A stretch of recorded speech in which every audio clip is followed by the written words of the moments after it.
This week on To the Contrary.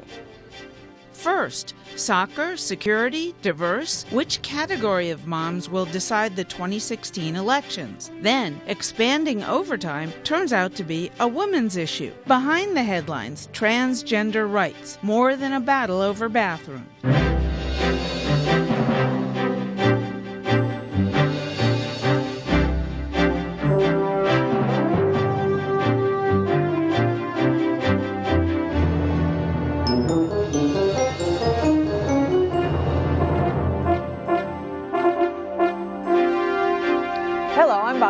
Welcome to the Contrary, a discussion of news and social trends from diverse perspectives. Up first, the 2016 female voting bloc.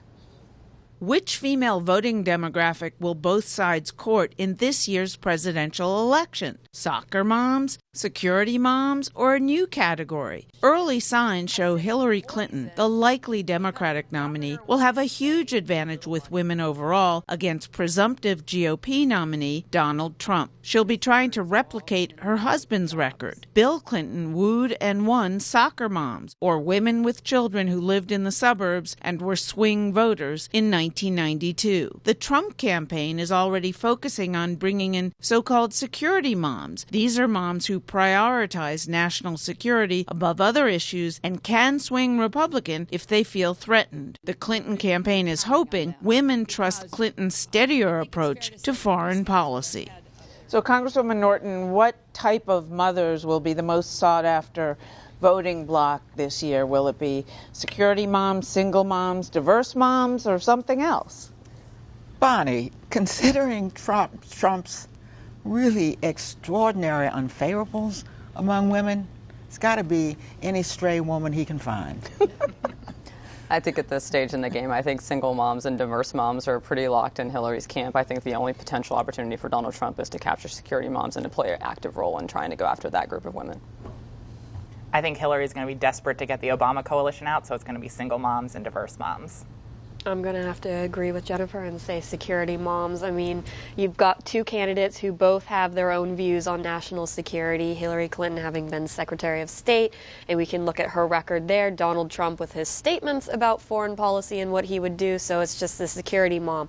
Do you feel threatened? And if you feel threatened, which way do you want to go? Okay, but how many security moms are also diverse moms and single moms? Or is that a whole set? Is security moms really code for white Republican married women who tend to vote Republican anyway? Of course. Yeah, it's like I don't. To answer that question, that's an obvious answer to that question. I don't think there's a lot of overlap in that space, which is why I think the only way that Donald Trump has an opportunity to capture those security moms is to really play into that polling data that we see about the fears of white suburban moms who are out there concerned about protecting their families and their children, and acknowledging that they want someone who's really tough on national security and isn't demonstrating that's that. like saying, should Hillary go after blacks? Well, traditionally, blacks vote for Hillary. Traditionally, security moms are firmly within the Republican column. So you've got to find. But this year is different. Well, it will be, and I'm the first to admit that. But because they may not be nearly as firmly, particularly with Hillary Clinton. Hillary Clinton is no dove, and she's talked a whole lot tougher on foreign affairs of every kind, but certainly on security, than any male in the Democratic Party I know. She's also acted. I mean, she was behind the, launching airstrikes in Libya, and for which she will be criticized. But yes, she's shown she's got gumption, shall we say. Well, you just ought to look at the enthusiasm here. I mean, are they going to want to go out for Trump versus wanting to go out for Hillary? And I mean, I think that's going to be the big question in November. And right now, really not sure which way that's going to fall. Your thoughts, Sarah, and welcome to the panel. Thank you so much for having me. I think that Trump is certainly hedging his entire campaign on this over-masculinization of foreign policy. But I think that it's going to fall flat for security moms. And if 2004 is any indication, Trump's really the one that would be switching horses midstream. He is an untested, erratic candidate, and I don't think people who are concerned about security are going to want to put their chips in that basket. Do you think? Why do you say that he's? They're not going to trust him if they are predominantly Republican, and not women of color anyway. Well, I think a couple different reasons. I think, one, the way he's conducted himself over the campaign has demonstrated that he does not have the discipline to be commander-in-chief. I think the second reason is the things he said about women in the past are going to alienate people who don't want their children to hear that type of language on television. But I would add to that, Bonnie, I think that what you're seeing in this environment, particularly on national security, is I think even though the rhetoric that Donald Trump puts out there is definitely very aggressive, I think people want that. They want to hear somebody say, we're going to defeat ISIS. Whether they have a plan to do that or not is a different story, but they want to hear someone say that. And I think their notion of diplomacy and being able to have a dialogue with North Korea or Iran isn't something they're comfortable with. Hillary Clinton has shown strength, but I think Donald Trump's rhetoric indicates that he would be tough on foreign policy, and that gives security moms a sense that he's someone who could be a viable candidate in that space. But, on the other hand, and again, I don't begin to be able to predict how security moms will vote, and I don't think anybody's going to really know until the day of the election, because there could be, with Trump, could be some kind of explosion or release of information about something horrible that's gone on and that he's been involved with in his life right up to the last minute. But on the other hand, he's not getting, for the most part, college educated. He's getting, as he said, I love less educated people. Security moms tend to be educated. They tend to be elite because they are Republican. Then they have, really good jobs and they make big money, or they're married to husbands who are. So are they going to look at him and see how he's reversed back and forth? I think they're going to want meat on the bones, absolutely. I have no doubt that educated women across this country are going to want to know more than you're going to defeat ISIS and how you're going to do that. But I think he also is playing into a vacuum that's occurred in the Obama administration where folks have felt like we've been weak on foreign policy to some extent and wanting to see that strength. So I think you're going to want some meat on the bones, and they're going to hope to see that, and I'll hope for that as well. How do you think Obama's reputation as having been weak on foreign affairs is going to, and particularly on ISIS, and those kinds of security issues, is going to play in terms of all female voters in November? Well, if you talk about Democrats, where he's got 98%, and they're still trying to move Trump up from 70-some%, and you understand that what George Bush did by rushing into Iraq, if Hillary makes these points clear enough, people will see Obama's understanding that America learned its lesson. Don't go into the Middle East and mix it up. You'll never get out, and I don't believe that we will ever get out for that reason. But on the other hand, Trump said that George Bush was a disaster, right. So I mean, are women gonna support him? I've heard a lot of people say, even who don't like him and would never vote for him, he finally was, he called the party out on that, and of course that's one main reason why party leadership and mainstream Republicans are not voting for him, because they don't like that he said that. Some don't like that. Some like that he actually acknowledged that this was a problem, but you also don't have him back then. Like, Hillary voted to go into Iraq, so she has to deal with that. So both of them kind of 2020 or hindsight right now, but she's the one that actually took the vote, and she's going to have to deal with that. So I mean, both of them kind of from a weak stance when it comes to that. But again, as you said, like, Trump's the one that's out there saying this is what we're going to do, and people are kind of tired of hearing the Obama administration tiptoe around the word terrorism. All right. Let us know what you think. Please follow me on Twitter @BonnieUrbay. From women voters to women workers. Will new overtime rules mean higher pay for women? Yes, according to the Economic Policy Institute, which estimates they will benefit women, minorities, and young workers the most. The rule extends overtime protection to more than 4 million Americans. Salaried workers earning less than $48,000 per year, double the current number, will be due overtime pay if they work more than 40 hours per week. Labor groups say it's a long overdue victory, but not everyone agrees. Critics fear the new rule will force businesses to make changes that won't result in bigger paychecks, just fewer working hours. They also charge it will limit worker flexibility. Employees who will be eligible for overtime won't be able to trade extra hours or weekend work for comp time that they might use to be with their families. And since employers will need to carefully track workers' hours, companies may not be as open to allowing workers to telecommute.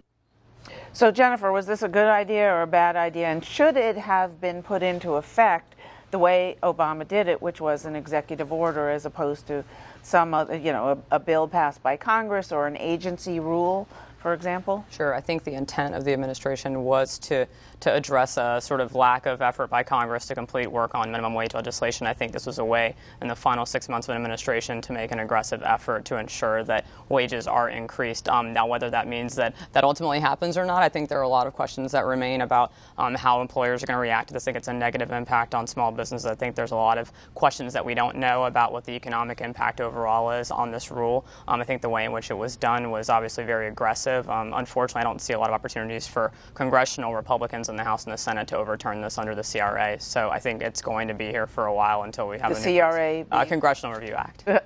Right. Okay. And is this frustration on the part of the administration to not get up to the 15-hour minimum wage? I really think this issue is somewhat different from the minimum wage. This issue is about, it's one thing not to pay people. It's another thing to make them work longer hours, not getting paid for it. Remember, income inequality is really driving both sides, and we see this in the presidential campaign. Don't think that's not what the Trump white men are all about. After all, unemployment is down to less than 5%. So what are we talking about? We're talking about wage growth, which has recently started to rise, has been really stagnant for a long time. And that's the point. And this is so overdue. It's decades overdue. What we have to do is to look at this particular regulation. By the way, I think this is much more an administration matter to do because it involves tracking where workers are and making sure that you keep up with where they are.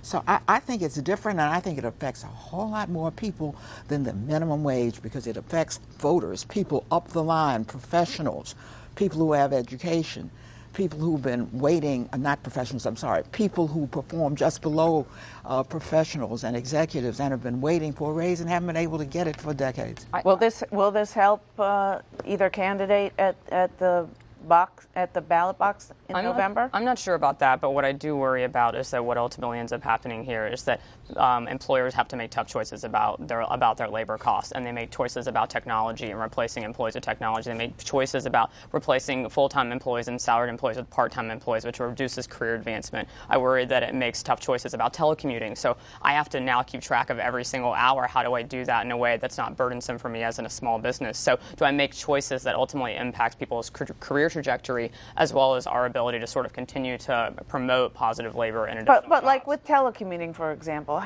you really think that employers are going to stop allowing employees to do it because they can't really track their hours? I don't think it encourages an employer to continue to add that as a benefit or an opportunity for employees. I think it doesn't mean that I eliminate it. I think it means that I don't necessarily guarantee that as a small business owner that I'm going to pursue that as a strategy. It becomes more burdensome for me. Sarah? I think a lot of corporate lobbyists are overplaying the impact that this is going to have for businesses. As you mentioned, workers have had pretty stagnant wages over the last several years while business and corporate profits have increased dramatically.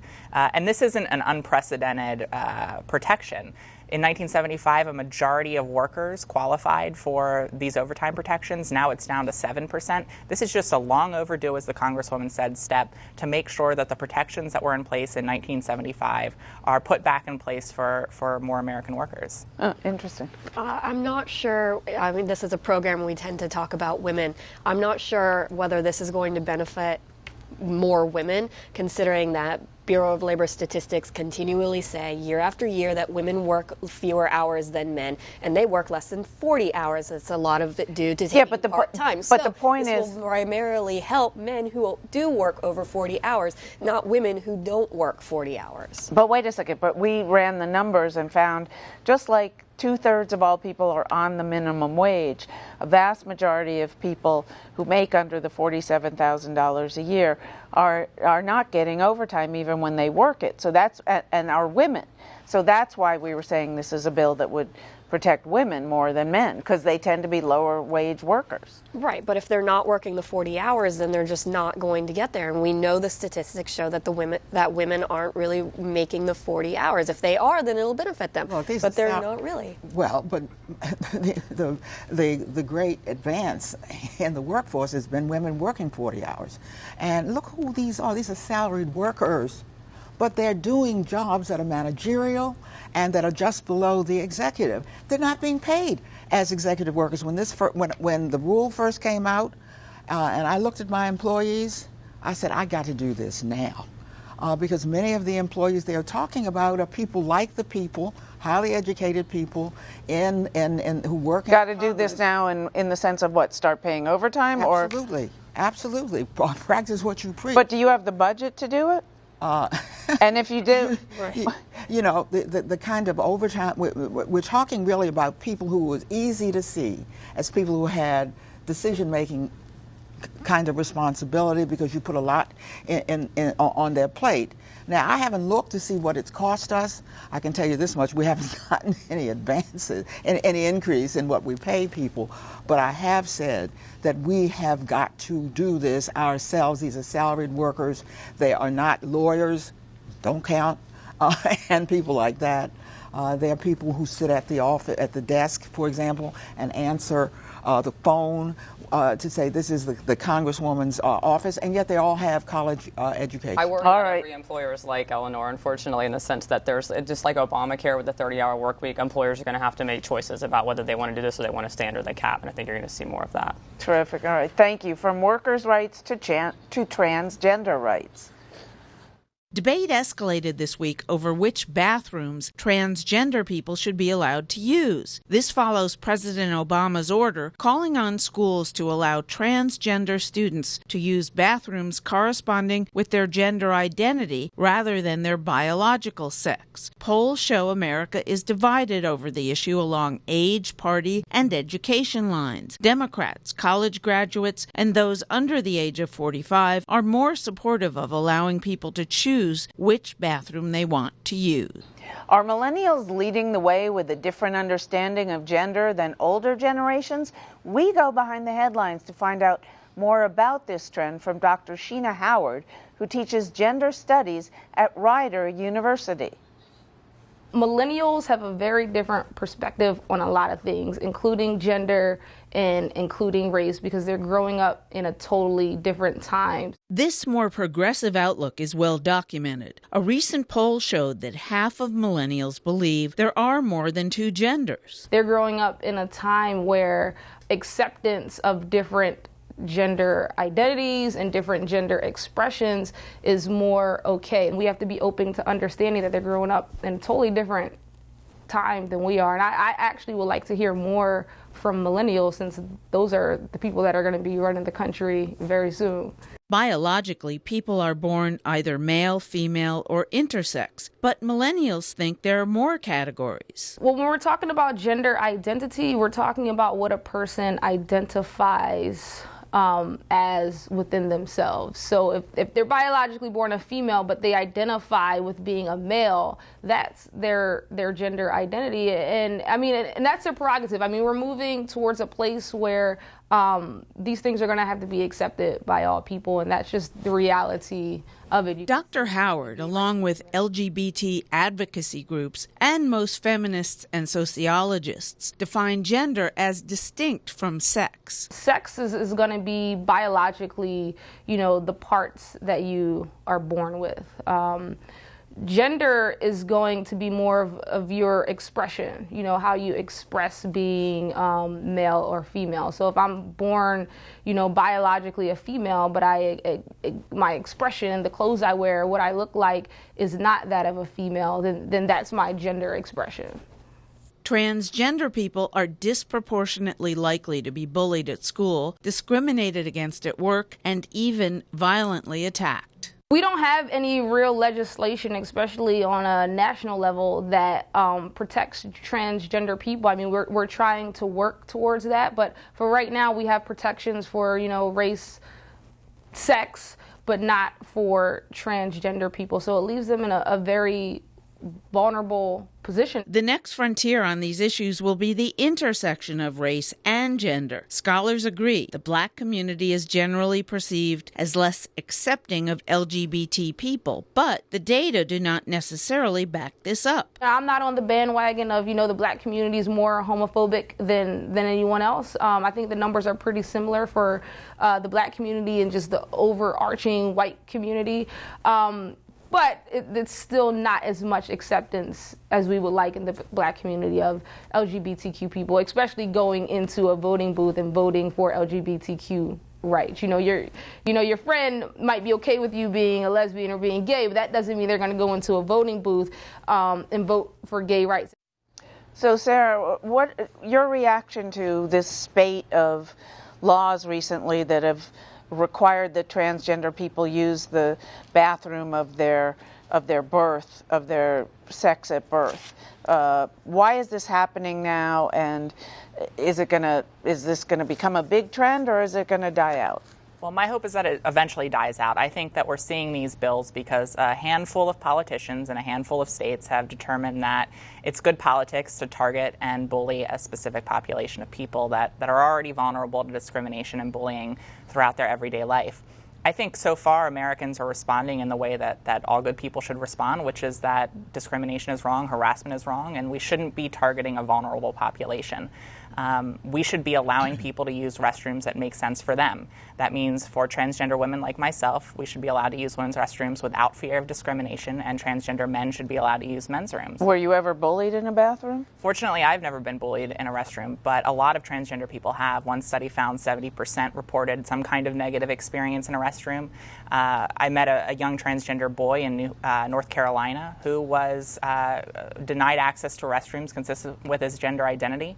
It caused pretty severe depression. He went from school to school trying to find a place that would accept him. Well, I'm confused. What exactly are people who support these laws? What are they afraid of happening in the bathroom, particularly in women's bathrooms, for example, where it's not like anybody's undressed outside of the stall? Right. The people that are supporting these laws, and I don't necessarily support them, are not saying that transgender people are going into bathrooms and attacking people. They're believing that predators will be using these laws in order to attack people. We've had, a lot of anecdotal evidence recently of men being arrested for being in women's rooms praying. Now, whether they're claiming the law allows them to do that or not, we don't really have evidence of that. The belief is that they will be using that law. But at the moment, the opposite is the case. It is transgender people who are being attacked, bullied, attacked outside and inside of bathrooms. Look, the reason that the Attorney General of the United States is in this is because we're talking about state action here. We're not talking about people who are being protected because they have passed laws. In fact, North Carolina, one jurisdiction tried to do that, only for their jurisdiction. And here comes the North Carolina governor and makes it into a big issue for the entire state. State action under Title VII, and that's the law that I enforced, and Title IX means that the state cannot discriminate against people.